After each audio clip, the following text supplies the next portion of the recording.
Students, एक बार physics की class में आपका फिर स्वागत है। आज हम लेके आए हैं अध्याय 7 प्रत्यावर्ती धारा की रिक्त स्थान, सही विकल्प का चयन करना, एक वाक्य में उत्तर देना और मैचिंग्स वगैरह ये सब आपके सामने प्रस्तुत हैं। तो चलिए देखते हैं। पहला क्वेश्चन दिया है कि एलसी परपथ में धारा और विभवांतर के मध्य कितने डिग्री का कलांतर होता है। तो स्टूडेंट्स, एलसी परपथ में आपको कुछ लर्न करने के लिए बता रहा हूँ। एलआईसी को आप ध्यान रखें, इससे आप कभी भी ना भूलेंगे। यहाँ आप छोटा सा वी मान के चलें कि ये वी एल और वी सी की बात चल रही है।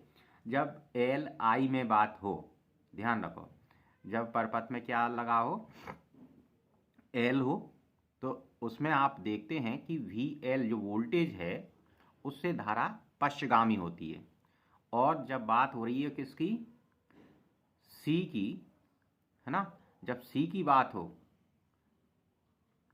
संधारित्र लगा हो, तब आप क्या देखेंगे कि जो वीसी होगा वो धारा आई से पीछे होगा, या धारा आई जो है वो वीसी से अग्रगामी होगी और वीएल से पश्चगामी होगी।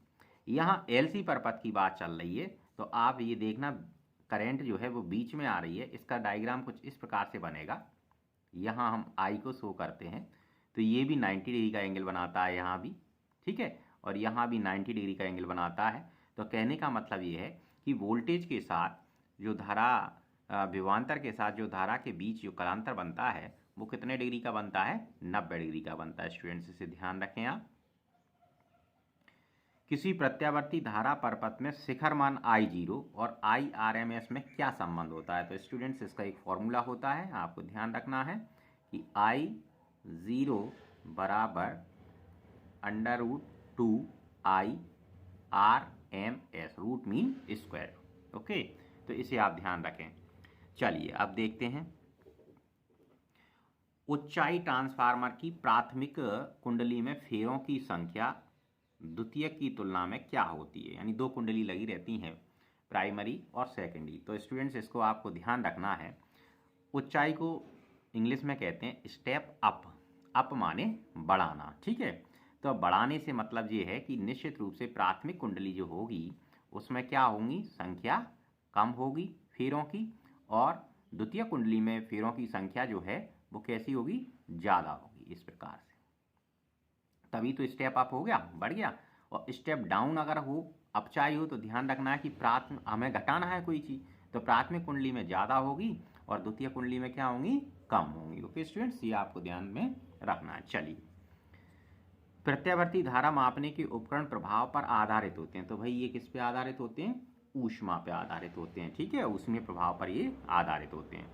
ये क्वेश्चन में थोड़ी सी मिस्टेक है, इसे हम सुधार लेते हैं कि एक शुद्ध धारतीय परपथ में धारा विद्युत वाहक बल से कला में कितने आगे होती है, ठीक है। तो अभी हमने देखा कि कितने आगे होती है। अब धारता के देखो, धारता ये सी लगा है, तो सी से आई कैसे आगे है और कितने डिग्री आगे होती है, ये 90 डिग्री। यहाँ ये वी सी होता है स्टूडेंट और यहाँ वी एल होता है, तो कितने आगे है, ये 90 डिग्री आगे है। तो यहाँ आप क्या कर देंगे, 90 डिग्री लगा देंगे, ठीक। चलिए अब हम देखते हैं इसके सही विकल्पों का चयन करना। एक संधारित्र अपने में से गुजर जाने देता है, किसको निकलने देता है ये पूछ रहे हैं। तो ये केवल एसी को जाने देता है, डीसी को नहीं जाने देता। इसके बारे में हम एक क्वेश्चन लेके आएंगे, अच्छा इंपॉर्टेंट क्वेश्चन है, उस पर अपन डिस्कस करेंगे। तो ये किसको, एसी को जाने देगा। ट्रांसफार्मर कोड को निम्न प्रभाव कम करने के लिए पटलित किया जाता है। कौन से प्रभाव को हम कम करें जिसके लिए ट्रांसफार्मर कोड पटलित बनाए जाते हैं, ठीक है। तो पटलित बनाने के लिए हम क्या कम करते हैं, उसमें से भंवर धाराएं कम करते हैं स्टूडेंट्स। तो इसका आंसर हो जाएगा डी। यानी अगर कोड आप पटलित बना देंगे तो क्या हो जाता है, भंवर धाराएं कम हो जाती हैं, ठीक है। चलो, यांत्रिक ऊर्जा को विद्युत ऊर्जा में बदलने की कौन सी युक्ति है। मैकेनिकल एनर्जी को इलेक्ट्रिक एनर्जी में चेंज करने के लिए हम जनरेटर का उपयोग करते हैं, ठीक है।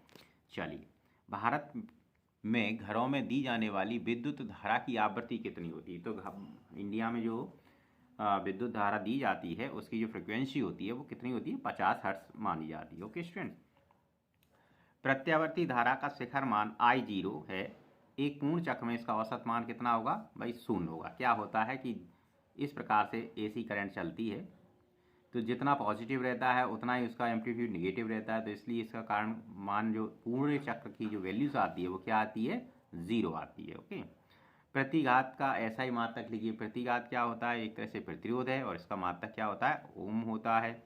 ठीक है, तो ये आपको ध्यान रखना है।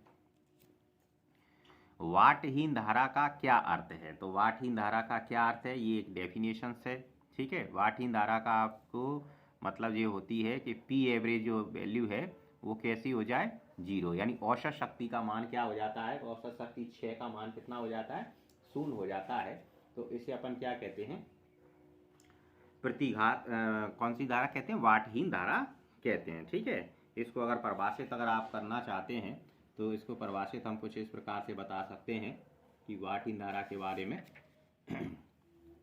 कि यदि किसी प्रत्यावर्ती धारा परपथ में केवल शुद्ध प्रेरकत्व हो या शुद्ध धारता लगा हो तथा परपथ का प्रतिरोध कैसा हो, शून्य, कोई विरोध नहीं होना चाहिए, प्रतिरोध शून्य होता है, तो इसमें जो धारा प्रवाहित होती है, धारा तो प्रवाहित होती है परंतु क्षय बिल्कुल नहीं होगा, क्योंकि प्रतिरोध ही शून्य है। जब प्रतिरोध शून्य होगा तो क्षय नहीं होगा, है ना। तो इस धारा को हम क्या कहेंगे, वाटहीन धारा कहते हैं। ठीक है, और किस दशा में होती है कि पी एवरेज की वैल्यू कितनी आनी चाहिए, 0 आनी चाहिए। ओके स्टूडेंट्स, अब इसकी हम मैचिंग देखते हैं कि सबसे पहले जो मैचिंग इसमें दी है वो है प्रेरण प्रतिघात। प्रेरण प्रतिघात को हम किससे मैच करेंगे, ओमेगा एल से।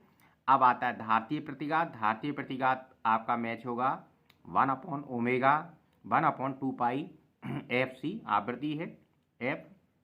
अच्छा, RL की प्रतिबाधा, RL की प्रतिबाधा भाई ये दिया है R² अंडर में R² प्लस XL²।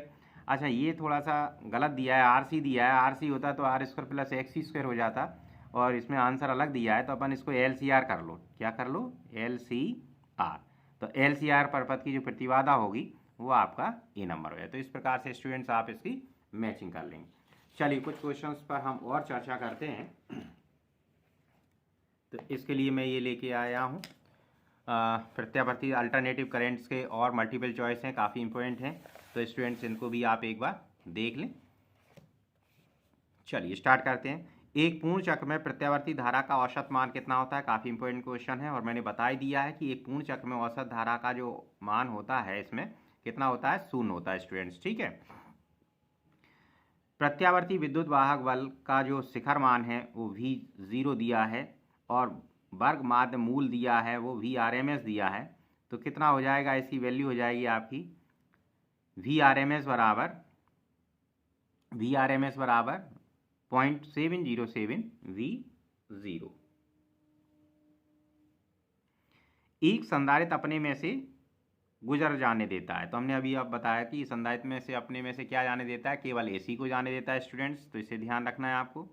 प्रत्यावर्ती परपथ में वाटहीन धारा होती है यदि परपथ में, तो हमने बताया था कि परपथ में केवल L लगा हो या केवल C लगा हो तभी वो वाटहीन धारा बनती है, उसमें से गुजर वो धारा होती है। तो इसमें आप मान लीजिए D आंसर है इसका। ओके, यांत्रिक ऊर्जा को विद्युत ऊर्जा में बदलने के लिए हमने अभी बताया AC जनरेटर का इस्तेमाल करते हैं। ठीक स्टूडेंट्स, चलिए अब इसके और देखते हैं।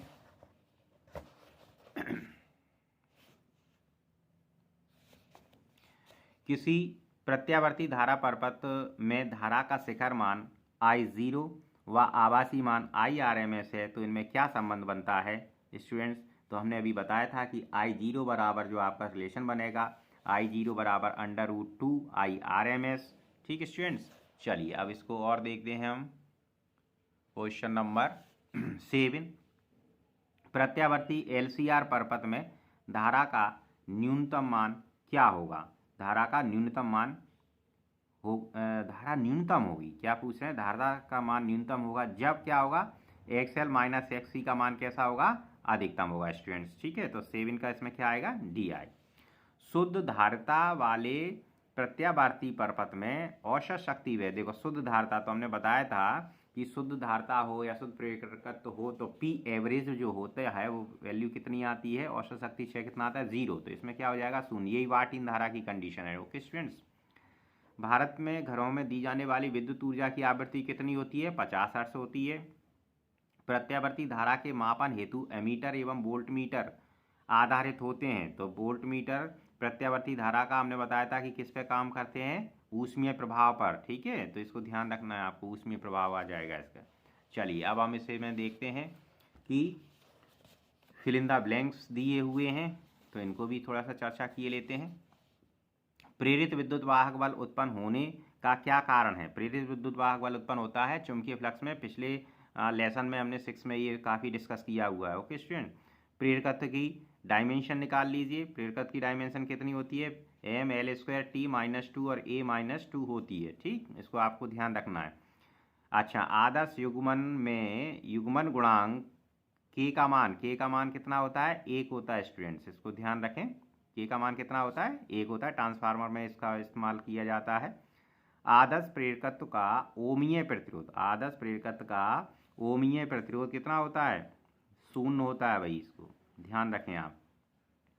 ठीक, प्रतिबाधा का मात्रक ओम, प्रतिबाधा है, प्रतिघात है, प्रतिरोध है, इन सब का मात्रा क्या होता है, ओम होता है, आप ध्यान रखें। अनुनादी परपथ में के लिए शक्ति गुणांक का मान कितना होता है, अनुनादी परपथ के शक्ति गुणांक का मान भी 1 होता है। जिससे के की वैल्यू है ऐसे ही इसकी वैल्यू होती है। प्रत्यावर्ती परपथ में यदि धारा वाटहीन है तो शक्ति गुणांक का मान कितना होगा, तो इसमें शक्ति गुणांक का मान क्या होगा, 0 होगा। ट्रांसफार्मर को किस में इस्तेमाल नहीं कर सकते भाई, ट्रांसफार्मर हमेशा एसी में काम करता है। किस में काम करता है, ध्यान रखो, एसी में काम करता है, डीसी में नहीं करता। तो यहाँ पे आंसर कितना हो जाएगा, डीसी। डीसी में ये काम नहीं करेगा।